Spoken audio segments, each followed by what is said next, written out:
Yeah, we rise, we thrive. Yeah, we step in our light. Feel good, we alive. Everything aligned. Yeah, we rise and thrive with Dr. J. Nicole.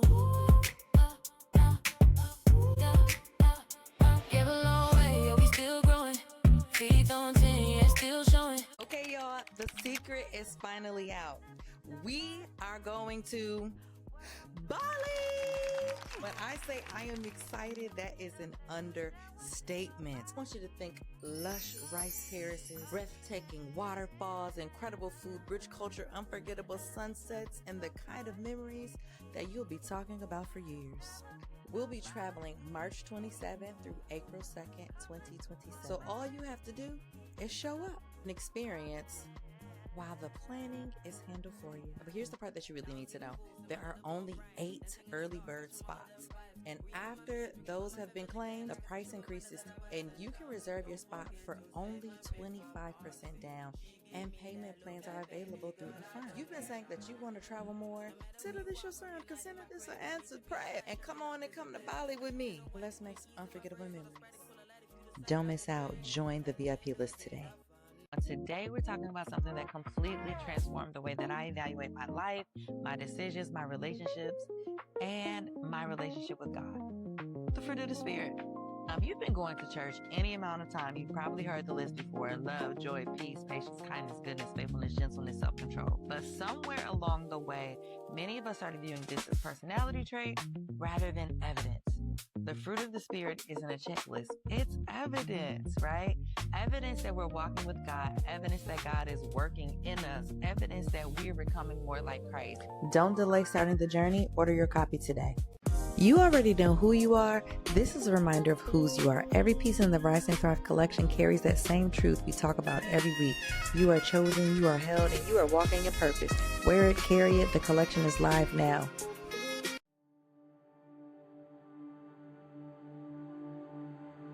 Every time I think about that, I'm just like, this crazy set this stuff up to get me mauled by dogs and watched it. And then because the dogs couldn't get me and I was fighting back, they beat the dogs. And she tells me to go ahead and go to school, and I shouldn't get off her damn car. So I go to school.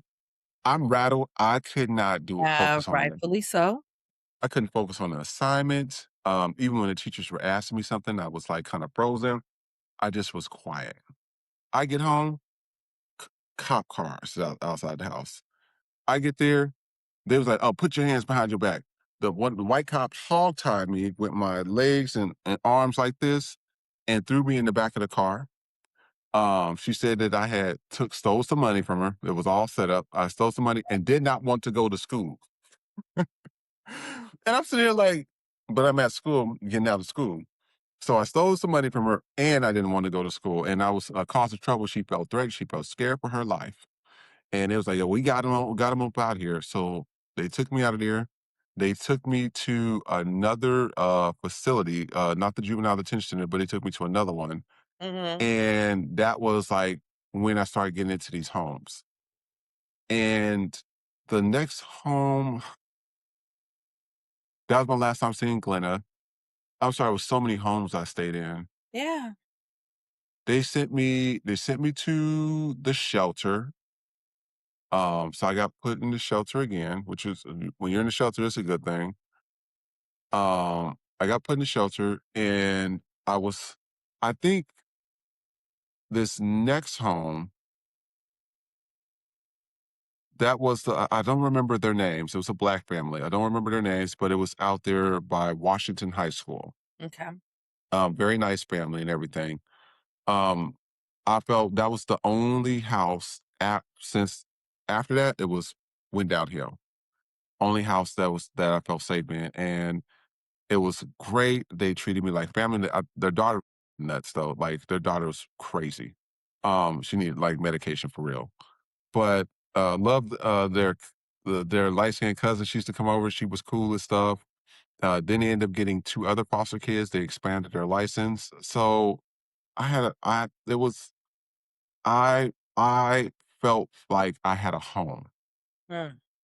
And then I started getting privileges to go back to like my cousin's house slash, I'll just call him my brother or whatever, but that family. And I was going to go visit them, et cetera, because they was going to try to like adopt me out of the foster care system so I could, Okay. have a permanent place to stay. Cause anything can happen. That's the thing. I always tell people anything can happen. It changes in a heartbeat. And I'm sitting there going there and everything. And Julie Doyle, for some reasons, was no longer my manager. And it went to um I think her name was Ashley or Amber, some other white girl. Mm-hmm. She knew in the system. I think Julie was going to retire or something. She needed to retire. And they gave it to Amber, and I'm not for sure what happened, Mm-hmm. but Amber Amber knew. So there's so many different rules and laws that happen regarding foster kids that can stay at family members' houses. Like a lot of stuff has to be approved, Yeah. but the approval is kind of weird how it works. You don't know if it has to be by the court or by this caseworker or by another social worker. It's so weird. Well, I've been going to my brother Braxton's house for a while, Mm-hmm. and we was working on adoption. Everybody knew this. For some reason, Amber, I don't know what happened between Amber and my foster mom. Big explosion between them happened, and I uh I get a call from at the house where I'm at, my brother's house, and he was like, "Oh, my my." It's hard to say because they're like my cousins. Mm-hmm. But his mom, she said, "Oh, they on the phone with you. They need you on the phone. Something happened. Something happened. You got to get on the phone." I said, What happened?" So I get on the phone and I start, saying, and it was Amber. She says, "Oh, are you at Deborah's house?" I said, "Yeah." She says, Dude, you're not supposed to be at Deborah's house. That was never approved." I said, I've been coming here for a while." "Well, that wasn't supposed to never happen. So the police is coming to pick you up, and this lady here, the other two kids, they got taken out of the house, and they're going to lose their license." Mm. I did not understand what happened. Quick pause. I've been loving Canvas Beauty, a Black woman owned brand all about confidence and self care. Shop canvasbeautybrand.com/Genie3 and use code Genie3 to save. Now back to Rise and Thrive. So you were in a healthy home, Healthy. and then they figured out this is a healthy home that's going to help this kid adjust. Then not only did they take you from the placement, they revoked the license. Yes. Boy, this systemic racism is so serious here. And I was just blown away. And I said, wow. And I didn't know, I did not know, I just didn't know what to do. I was just like, I was at their house for quite some time. I felt so safe there. Mhm. Besides the daughter was, I said she was crazy. She needed medication. Wow. But other than that, I felt safe there. I mean, I felt like I had a home, and it was Black people, and the kids felt safe, and it was like a real family. And I don't care how people feel, but I just took that away. I've been letting you like rock. Can we reel in some of the I'm profanity? sorry. I'm sorry. I'm sorry. I'm so That's sorry. so I'm good. sorry. It pisses you off so much. Yeah, I listen. This is It awful. does because, and so I get a call from her. I get a call from her cut their niece, the light skinned one that was at the house. And she called, she says, she was like, "I'm confused. Did you have anything to do with this and everything?" I said, "No." She says, "Well, something happened. And I'm not for sure why, Amber came to the house and she took the kids and she accused them and the cops was all at the house." So they were upset, rightfully so. So she was upset because she was like, "This is ridiculous. Like this white lady came in here and just said all these lies." And I think Julie Doyle has something to do with it. I really do. Um, I really do. I just it just sound Mhm. demonic. It just really did. And so the my cousins slash family, they told them that they're not going to they told them they were not going to award them the foster care license because their carpet wasn't up to code. It had like a brown somebody had the iron on it, and the iron stayed on it too long, whatever. And they said, "Oh, because of that, we're not gonna let you have the license." But I who's said, gonna check it? That's the other part. Who's gonna hold these people accountable? And no one's going behind and really "Mhm, regulating these things. They just know that the certain people signed off, they said no, and then they wrote it. I'm sure they wrote it way more than that. And documentation is received to be as truthful. It's assuming that you're operating ethically. yeah, And who's gonna go double check that? exactly." And it was crazy. And so when I'm talking to them, she says, "They came to my house. I had to buy this. I had to do this. I had to fill out this paperwork. I had to go to the courthouse." She said, "I did all this stuff only for whatever happened at the house with your foster parents to trickle over here, and they revoked me from getting a license." Mhm. So the kid just totally killed it. Mm. And then the foster parents totally took their license. They took away two black accesses that I had. Yes. So after that, they sent me to the level 5 facility. So level 5, so now I'm in the facility now. Now I'm in where so level 5 is where you have kids that have behavior problems. Ah, ha, ha, ha. This is probably Julie's plan all Yes. along to level 5 you. And like I mentioned the pipeline, right? And Uh-huh. they're ensuring it that you're not anywhere stable. They're destabilizing you here Mhm. intentionally. And it's so evil. I tell people, I said the foster care system. I said, and this is a side note, and I we'll be back in if I don't want to say nothing, but it's just like with the Epstein files. I keep telling everybody, it's not just at a federal level; it's at a state, it's at a local level too. I said, I'm not surprised that all this Well, stuff a is going on fish with these rots children. from the head down. Yeah, I said, I'm not surprised. Mhm. I said, and level 5 is where I got the real behind the scenes what goes on in foster care, and it was it was insane. Level 5, uh, level 5, so they have different levels. So, of course, you know the shelter unit, and in the shelter units, they separate the shelters. So, in the shelters, they have the boys and the girls side. In Mm. this facility, the juvenile court system, they put you all kind of the same category, but it's usually temporary. When you go to the facility on the level 5 side, you got level 5, level 6, and then you got um the real juvenile like jail. That's what you have. So that's where all the kids is like done a crime or, something really grave to where they're going to be serving time. Mhm. And so level 5 was like the lowest of the low tier. And these were kids that had behavioral problems. People was in there fighting. People, people got stabbed. I tell people a good analogy is if you watch Orange is the New Black mixed with Oz. Oh, That's what you're dealing with children. yeah. So this is with kids. And so I tell people, I said, this is what you're dealing with. And so I'm sitting here like, how did I get up in this situation? I'm confused. I tell people your file in foster care is everything. So how did they justify putting you in a level 5? Do you know? It was mostly from Glenna Gordon.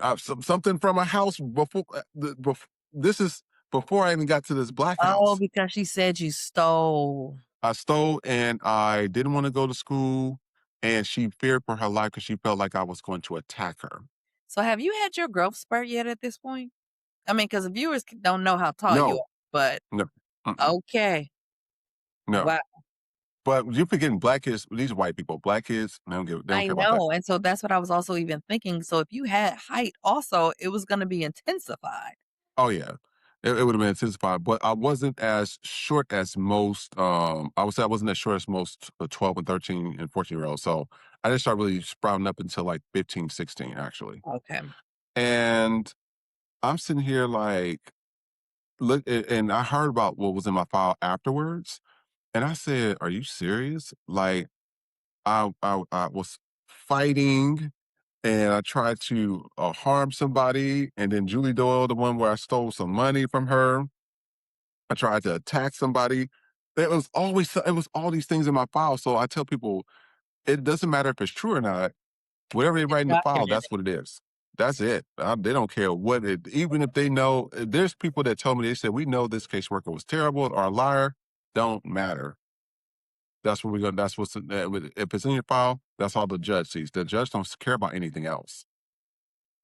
And so I'm in level 5, I'm seeing all this stuff, and just the things I saw, I remember, not for sure, this white girl came in there. I'm gonna try to refrain from the cussing because I gotta tell you how they said it. Okay. Now, see, I but get but it when you're saying what other people said for authenticity, right? yeah, but I'm gonna reword it for you guys, okay? So I don't know what the white girl came. There was this white girl that came in there, and in level 5 behavioral problems, kids acting up. They in their teenage years, all teenagers, most of them, and they just don't care. And so I guess they went and I guess this girl, I forgot her name. I think it was Jennifer or Jenny or whatever her name was, and she was like, "Oh, well, ain't nobody gonna tell me nothing what to do, especially not no darky." No, I'm saying that instead of the other word and stuff. And so I'm like, is she crazy? Most of the people that's over there in her area are Black women. Mhm. And it was too much going on with her. I remember they got her, they said, "Oh, you don't," what they do is they like set up stuff. They like set the whole thing up. Set her up and everything. They said, "Oh, she don't like us. Okay, we got her." What they did is they did something, they will make you do something to where they have justification, what the police do. So it's trained. So what they did is they put what was it? They had put somebody's wallet there and some money there, and of course the girl That's a took the trap. money Mhm. to set a trap on her. Caught it, and everything. Somebody saw it. They was peeking out, watching her do it. They made sure she was in the room by herself. They told everybody to go. They said, "Why don't you wait here?" They set and they did set it a whole. It was so easy. It was an easy setup. She took it. They beat that girl up, and this is a kid. Tore her. They beat her up. When I Yeah, tell you, man. and what they So justified is they said, now this is switched, right? Because you were yes, being mishandled by white folks, and then this white young girl, she gets mishandled by Black folks. yes. Okay. And these are guards, okay? These are Mhm. guards. And so I'm sitting here like, dang. And then what they did, justified, she stole some money. They confronted about it. She attacked them. They had to do what they had to do. Oh my. Um, I've seen another girl in there. The guards especially the male guards are very predatory. I mean, it's just like what you see on TV on Oz. Go back and watch that stuff. Oh, I And watched it. I don't know that I need to go back, and I was like, I don't know it if I was like a good I was TV watching show. Oz. It was quite the drama, and I couldn't stop watching. Like Adabisi was scary, but I could not stop Yeah, watching. yeah. I mean, it's intense. And Mhm. You I know guess the mayhem guy on the insurance commercials? You know he was in Oz, right? oh yeah, yeah. He was the warden. Was he the what? No, I thought he was a prisoner. Which one are you talking? I'm the white guy who's like, this is like he always acts like the situations. His name is Mayhem. It's okay. This just like There's so random. many characters because you got the Hold one on, from the I'm Best Man. gonna look it up. Because Mayhem insurance guy. you got So you got the black guy with the dress from the that's Best Man. also yes, he was in there too because he He's was in in a there. wheelchair. Wasn't he in a He wheelchair? he was in a wheelchair. Okay, so this actor, his name is Dean Winters, and I'm gonna get who his character was on Oz because I remember seeing him on there. He was definitely a prisoner. Um, weird look. We're just on a whole little rabbit hole. Oh, he was the one that was he was the one on Oz that was the snitch. To be honest about it, he was orchestrating all the drama in Oz. Probably was. Yeah, he was the one. I remember him. He had a big character. I think his character lasts all the way to the end. Yeah, like he was a main Yeah, because character. he He had because he had definitely a brother that there. was he had a brother that was slow, and his brother got put in there. Yes, that Yeah, was a whole thing. That yeah, storyline. Yep. yeah, Yep. So anyway, you know what I'm talking about. But yeah, yeah. that's all Absolutely. for him. There's a lot of big actors from there. Even the guy that plays on, was it Law and Order or something like that? Oh, Old yep, yep, dude. yep, yep. Yeah. No, Mulder, that's X-Files, isn't it? That's X Files. Um, It's um, one of those. It's either Law and no, Order it's or Law& and Order. It's Law& and Order. yeah. But he played in there. SVU. And Wait, yes, they it's a lot of people from that. yeah. You're so right. Yeah, Okay. Kathy Bates directed one of the episodes. There's some star-studded people on that show. That's why it was so big because it had good Yeah. writing and good But a lot stuff. of people that built their careers. It did. But okay, so I'm gonna bring us back, and I'll Yeah. edit all our side. Oh no, you're good. You're good. You're good. You're good. So Oh it was like you're saying your experience was like a combination of Orange is the New Black meets Oz, yes, but with adolescence. yes. Okay. And you're forgetting most of these kids, they're not strong enough to fight back. They're not strong. So the guard hit you and he's 3 times your size, baby, you're gonna fly. You're gonna fly a few feet. Yeah. You're gonna slide. And there was the what's that slippery floor with the tiles? It was always the one where you just mop. And so they Mm, hit you, baby, you slide and you're gonna hit something else, you're gonna get a knot. I mean, that's what it was. yeah. And I remember seeing this one girl, I guess the guards was like, oh yeah, she out there being fast. She out there, yeah, she showing herself to us. Got her, did what they did to her. And then she went and told the guards. And the worst thing you can do is go and tell other guards or tell the therapists or tell the doctors because they are just as bad. Mhm. Everybody's involved in it. Everybody wants their turn. Everybody, I mean, your kids. So what You you're don't describing here is a system where people want to they intentionally take these mhm, jobs to abuse people mhm. to like the spiritual warfare that's in alignment with this, you know what I'm saying? And I was already saying how like spirits talk, they know who to hire, who's gonna be Yeah. okay. They would never hire me as a therapist if I pulled up in there, right? You Like got great energy. You're just so positive. exactly. So I would not fit into that space at all. Or they would Mm. hire me because they couldn't justify not hiring me, but then they would figure out ways to probably try to make me quit.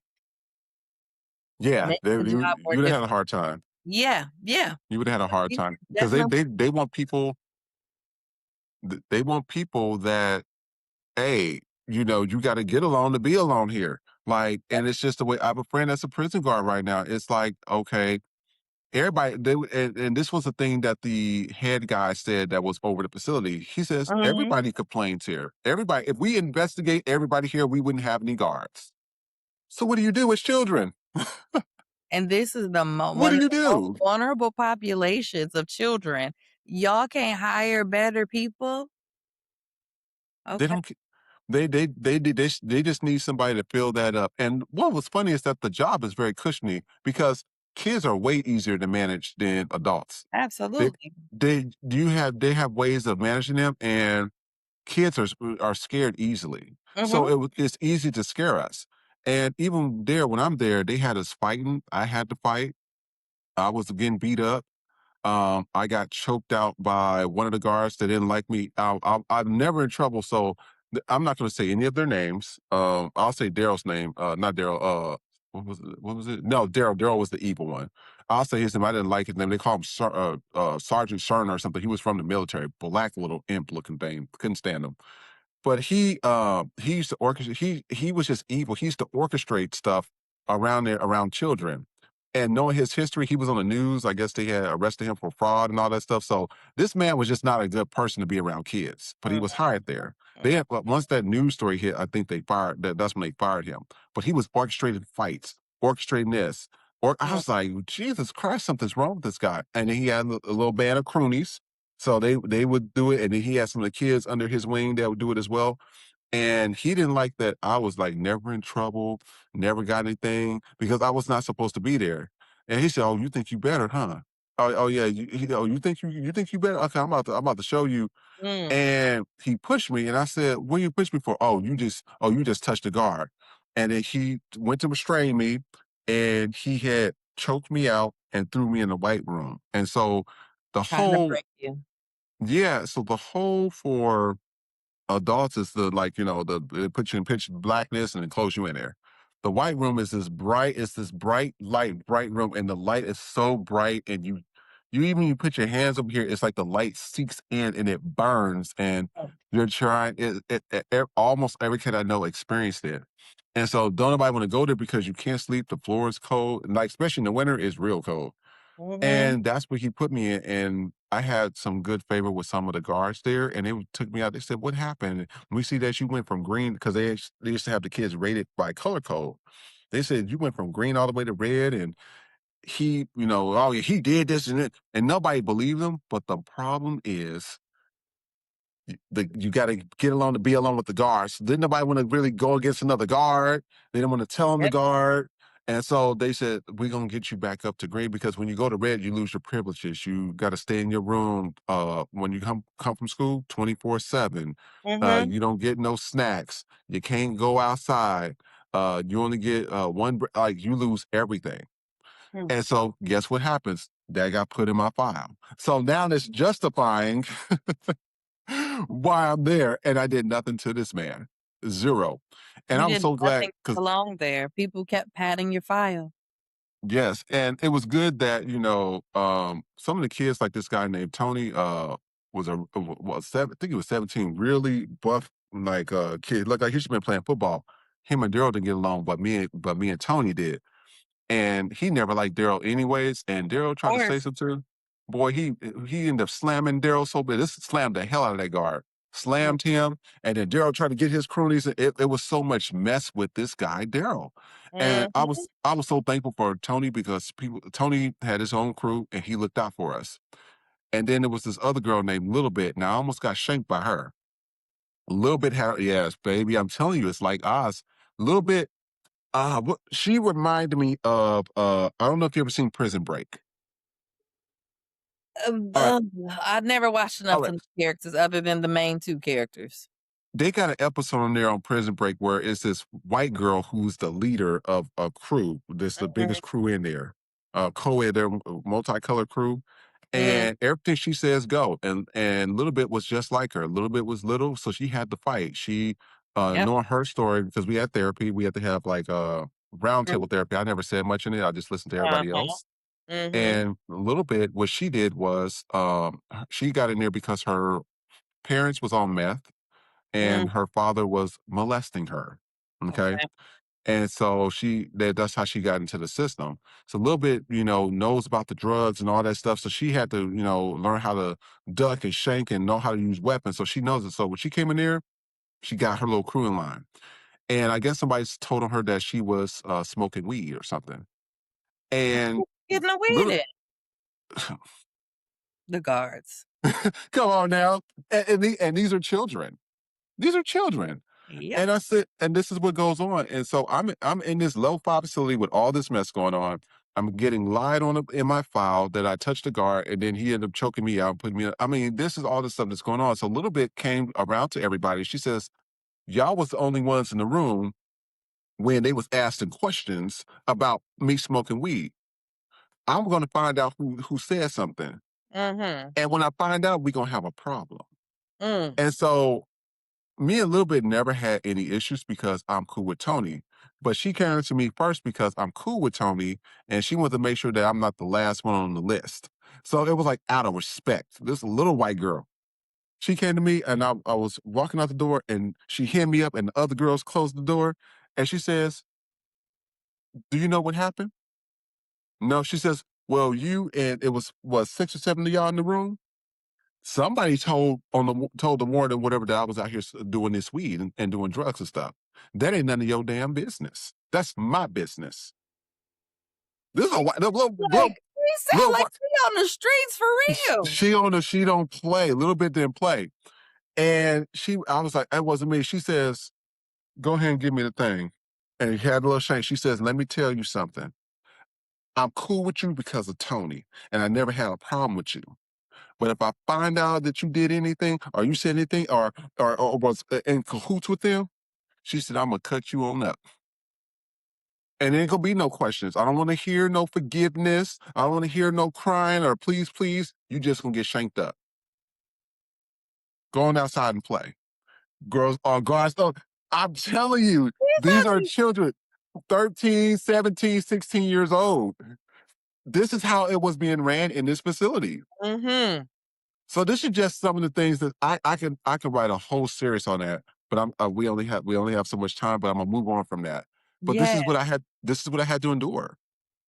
And So so I do want to ask, is it in the facility where you experienced the sexual abuse? I experienced the sexual abuse in actually it was actually the shelter. There was a shelter, another shelter that was in Lawrence, Kansas. Mhm. I experienced it there. I experienced sexual abuse from my mom's cousins that was in Nevada. Mhm. That was my actually first encounter, Mhm. and those was the main two.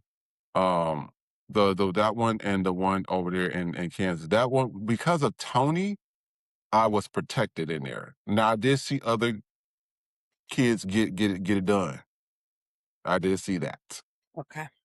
I saw that, but mine's happened where, and just to go back in time a little bit, Mhm. my cousin Skylar. I don't care if you can get upset or whatever. I'll no, I've seen this guy in what going on 30 something years. Um, he had a history of this with his little sister.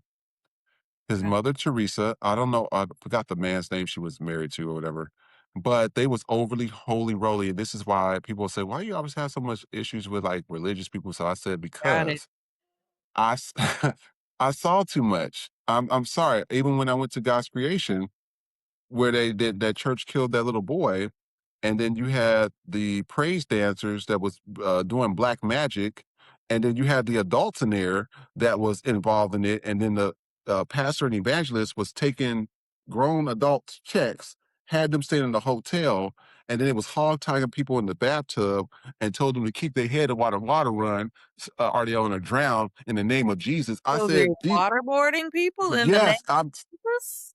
at a church. I mean, Go there's a lot of things that go wrong. Like, humans do a lot of things in the name of Jesus, and Jesus ain't Jesus. nowhere in it. And it was funny because when you go to the church, I will not lie, the lady was talented. You felt something, she was a great singer, a good You looking need woman. a charismatic leader. Yeah, Yes. it was That's so how they work. charismatic and they had money in it. I was just like, I was so shocked when it came out that all the stuff was happening behind the scenes. It was a whole court case. It was a federal, Yeah. court case. Both of them got put in jail. They got put in jail because they hog tied one of their foster kids. They were in foster care as well, and they would always say, "Oh, y'all, that's the evangelist and the pastor. Y'all should come spend the night." And there was what was that boy's name? Who he was a foster kid. He always ran away. Guys, the Sean or something. I think his name was. He said, He said, "Don't come over." He said, "They're gonna get y'all." He said, "They're trying to get y'all. They're trying to get y'all in here." And we didn't know what the heck was happening, so we stayed away. But you can say nothing to my cousin's mom because she's thank you, Jesus. Yep. And this is how they get access. Yeah. Yeah, and she wanted, and when you get people, and this is adults as well, when you get people that's vulnerable and they don't have anything else going for them, they want to Yeah. be a part of a community. They want to be Same thing loved. with gangs. It's just that it's happening in a church and it's abuse. Like, She these are very, people taking mhm. advantage of vulnerable people. All of it. And this is what happened. And I was just like, I mean, and so by him telling us not to come over, he was like, man, we was getting physically, mentally, sexually abused over there. They was doing dark magic on us. They was doing tortures, and it was funny because the head of the praise dancers, Chastity, she doing stomp by what's the name what's Kurt Franklin and stuff stomping, and we sitting here like, so Chastity, the head praise dancer, was the one doing the dark magic, and they That's find how out it's it from works. You have the us. wolf in sheep's clothing. And what they did was it came to a head was when Chastity, she got upset at the one of the younger foster kids. I guess he wasn't listening or something. So she says, "Oh, in the name of Jesus, I'm about to show you what you should do. You're supposed to honor your elders and stuff." They tied the boy up, hog tied him, tied him upside down, put a sock in his mouth, and he ended up choking on his own vomit. This is all an open court case. Y'all can go look it up yourself. It's called God's Creation. It was in Kansas City, the Eggers. Go look it up. Hmm.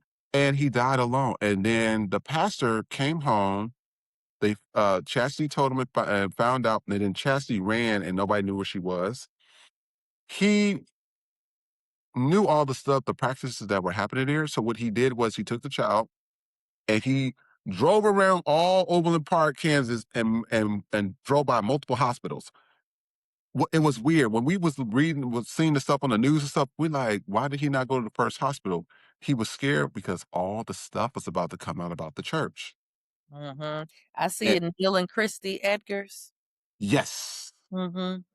everything came out, and I said, all this stuff was going on. Y'all was being sexually abused and beaten and doing dark magic and torture. He says, yes. He says, that's why we didn't want you to come over. So that would have been my other, Chris, you, even though you went through a lot, you have been protected. yes. Tony was there. So, like, even though you've had all these, like, religion be, like, misused, you cannot deny that in Mhm. all of these places, God still had protection around you. Yeah. And and that's why I was, even my brother, he says, we so glad we didn't go over there and get, and because he says they was looking at us. It was always this one light skinned dude. He was a good looking dude. And he was like, and they always had the same three people get up there every time. Oh, I want to thank the Lord for, you know, getting the prostitution out of me and everything. That she was always up there. The other one was, I want to thank the Lord for not lusting and sinning and everything, and also, not trying to steal. No, it was always something like that. Then it was the light skinned dude. I want to thank the Lord for my homosexuality getting out of me. I ain't a homosexual no more. They said that was the dude that was doing it every week to us. Yeah. As soon as you said that, I said they're doing all the things that All the they're things, saying they're not. Because from the beginning, or not, at least not from the beginning, but at some point in here, this became a very dark thing, yeah, and all of the sin is happening behind the scenes in this closed in spaces, and people are keeping it in and probably threatening the kids, and they're so fearful, and all of these, that silence is where these things grow. yeah, And just because and you say it's in the name of Jesus, if your behavior don't match, that is not in the name of Jesus. But a kid doesn't know any better. Like, you feel it though. Like, a yeah. kid feels it and knows. One second. I'm gonna have a food delivery. I didn't know we was going this long. We could keep going. Um, Oh, okay, if but you want, or you can do a part two. no, Imma just chop this up into part 2. So, like, I got you here. We can finish the story, and I will chop it into 2, maybe even 3, looking Okay. at the time. Yeah, so I don't mind that. I just want to let you know because they probably pulling in. I might have to buzz them into the building. Yeah, Um, I should put. I cooked some chicken the other day. I should put it in the oven real quick. I try not to eat Go past ahead. 5 o'clock. I try not to eat past 5 o'clock no more. It's been I helping me. know. It Go helps ahead. with weight loss. It does. I'm like, even 7, but 5 is real good. Yeah. 5 is So real good because 'cause yeah, they're, go like, ahead. Yeah. 3 minutes away. Okay, Um, no, you good. You oh, good. and you can go put your chicken in the oven. All right, perfect. Thank you so much. Yeah, we can do a little intermission. I'll take a bathroom break while I'm at it too. All right. Okay. Oh, that's the tree.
Yeah, we can put it in the oven so that we can warm up.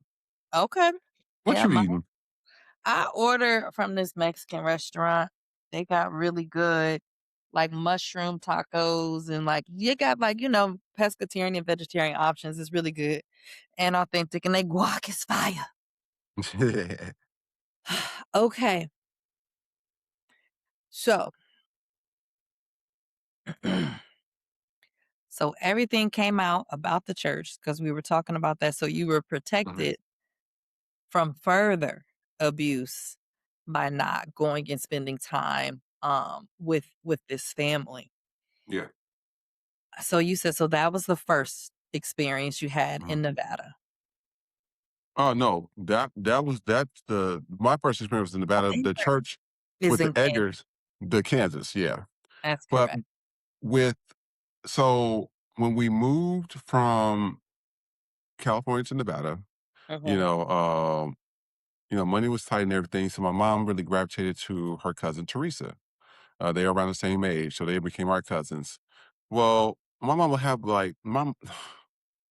You know how people just need people around them. They need Yep. to feel special. She was one of those people, and it was interesting because when we went over to their house, we just knew there was you can tell there's an eerie feeling, and it's always these overly holy roly Christians and Baptists and all that. Where this, where that, and even the way that their father spoke. Oh, the Lord said, and God, and there was always something like that. Well, one day, my mom was over there, and and she said, "Why don't y'all come over here?" And so we came over there, and her daughter came out and she said, Mama, Scarlett touched my tatas and stuff. And she said, "Oh, girl, go in there and quit lying. And that boy ain't did nothing to you. You're just fast. You just It's fast. it. You're wearing those dresses short. You're fast." And my mom, that's something that I would say that was something that she kind of did side eye stuff like that. Mhm. And that's why she said, they can't really stay over there like that. But then, of course, my mom started getting on drugs. Everything gets relaxed, and she started getting laxed on what she said. So her and Teresa started hanging out a lot more. And she was like, "Oh, well, Skylar gonna come over here and watch y'all." I said, "I can do it. I can watch the kids." "Oh no, Skylar gonna come over." Hearing my mom talk to my grandma about the sexual abuse that Skylar was doing to his sister, and Mhm. that Teresa and her husband was always saying that the little girl is fast and she out here wearing short skirts when the mother is the one dressing the little girl, did not add up to us. I was like, I don't understand. I said, I really don't want him over there. Skylar was well, 2.5 times my size. Mhm. We're a very stocky dude. And it's like, and he had behavior, you could tell he had behavior problems. He would, kind of snap at her and everything when she say something. So if the father wasn't there, he talked down to the mother like she was nothing. Mm. And so I was like, "I don't want that guy over here or whatever." She said, "Well, he gonna come over here and he gonna start watching them." Well, the when he came over, it was this demonic energy about him. It was just evil. And his sister, she's so scared. She, whatever. And what he wanted to do is like right when my aunt and my mom left, he's like, "Oh, well, we're gonna play house." And my sister said, "I'm gonna play that." He said, "Oh, we Oh, gonna do." he's getting Yeah. it set up. He instantly I said, she said, "I want to play it." He said, "Oh, you're gonna do what I tell you. I'm the oldest here." I'm surprised he didn't say he was the daddy. Yeah. Well, that's when he played house. And so as we're, about to play house and everything, my sister's like, I don't want to play. I said, I don't want to either, but who gonna say something? I can't. I knew I couldn't whoop him. I knew I Yeah. couldn't. You just take aside somebody up and tell you, yeah, he would dust you. And so everybody playing house, everything going okay or whatever. And he just started talking to his little sister crazy and stuff. Oh, you need to go in there and put on that dress and them high heels that I told you to put on. Just talking like very overly abusive to his sister. And I was just like, something weird. And then he gonna tell my sister, you do it too? And she said, I don't put on nothing for nobody. Oh, he said, you gonna do what I say or we gonna have a problem.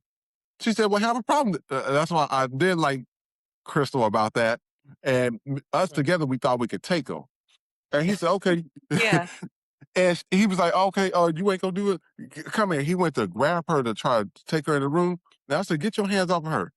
And he said, you want to get involved in it too?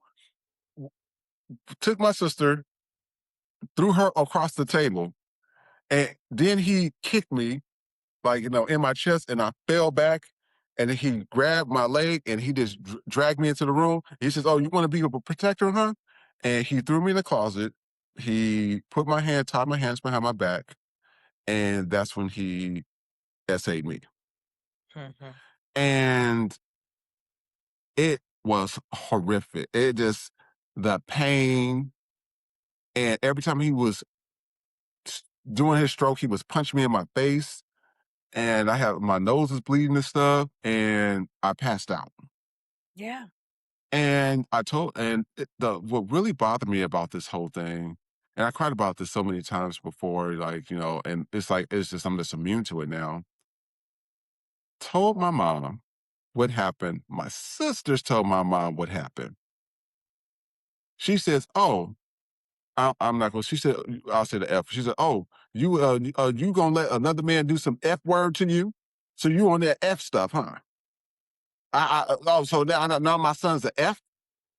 Got it. Mm-hmm. Blaming you when you were assaulted. And Even my, see, Chris, this when I tell you you were under attack, you see that right there? Identity. She put a label on you, your own mother. mhm. And that's one thing that the enemy wants to try to do is attack your identity. Because if you don't know who you are,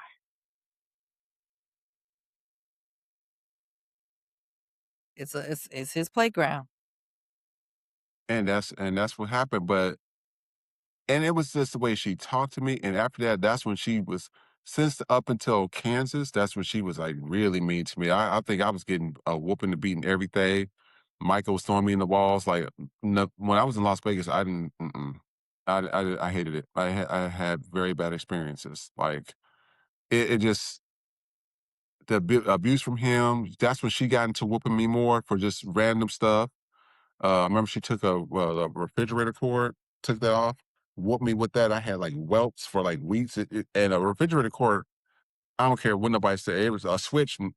The refrigerator cord, it just, it has a whipping effect to it, and it leaves these red bruises, and they burn.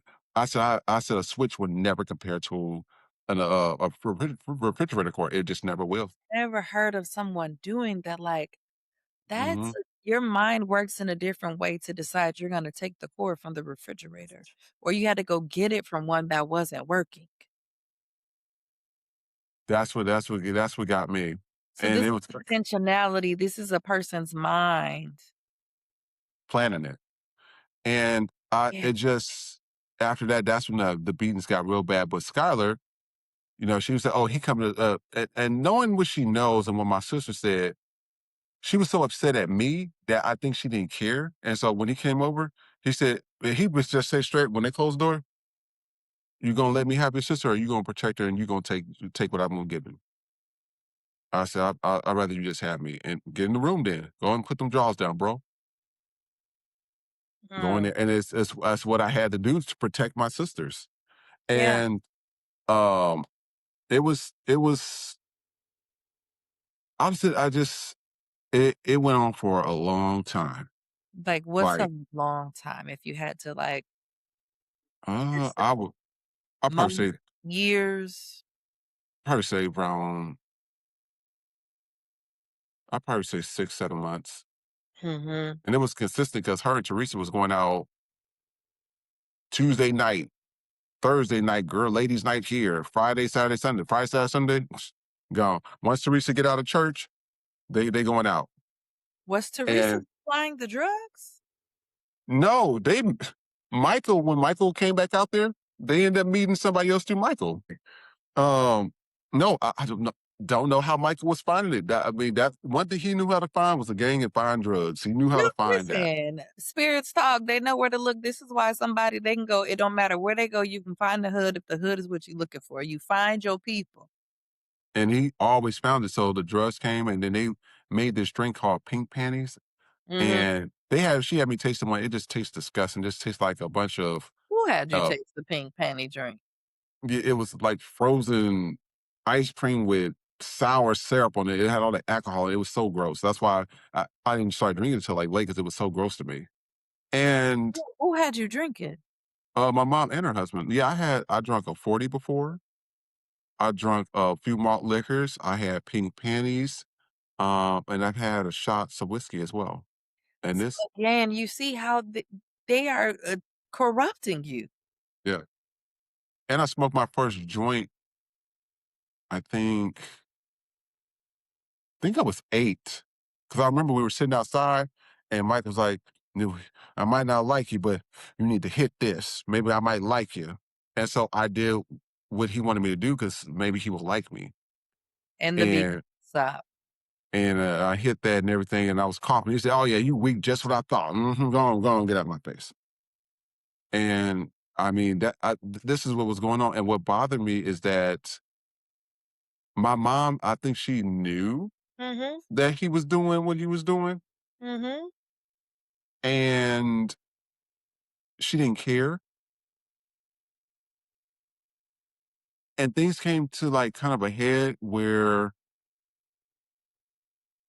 she had Michael beat me so bad sometimes that my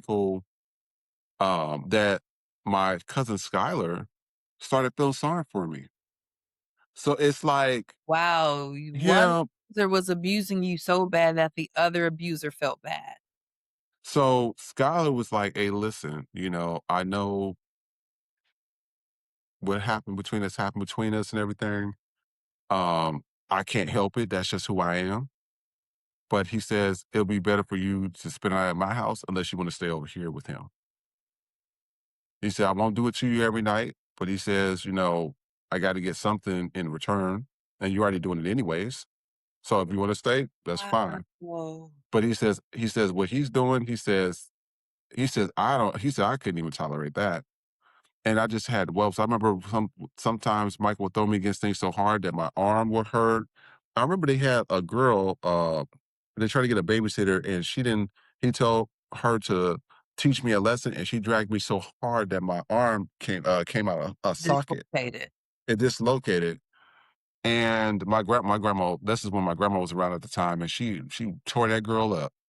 My grandma didn't play. That's why when that protection left when I was in Kansas, I Mhm. was really sad. So it was like it was like this or that.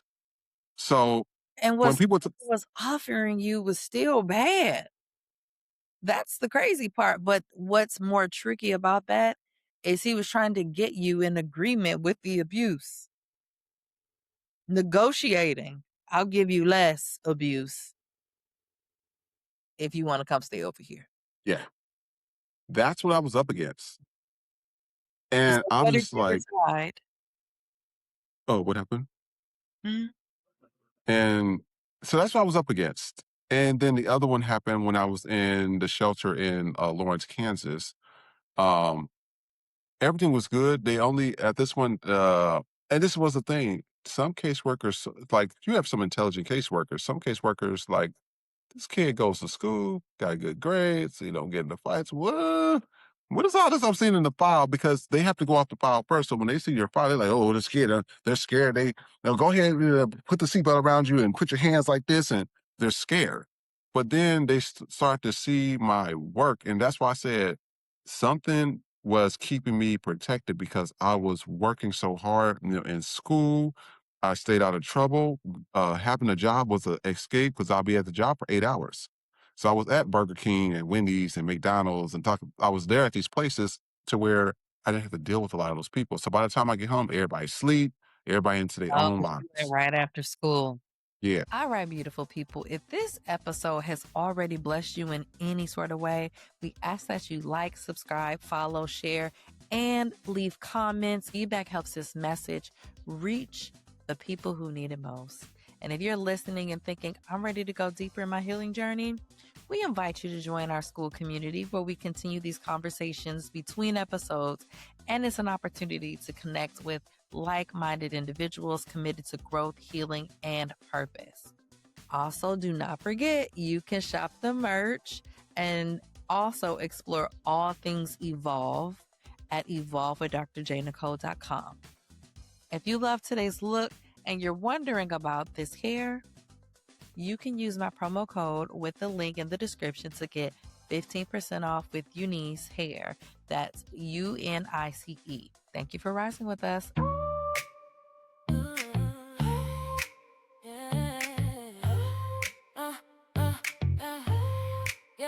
Yeah, we rise, we thrive.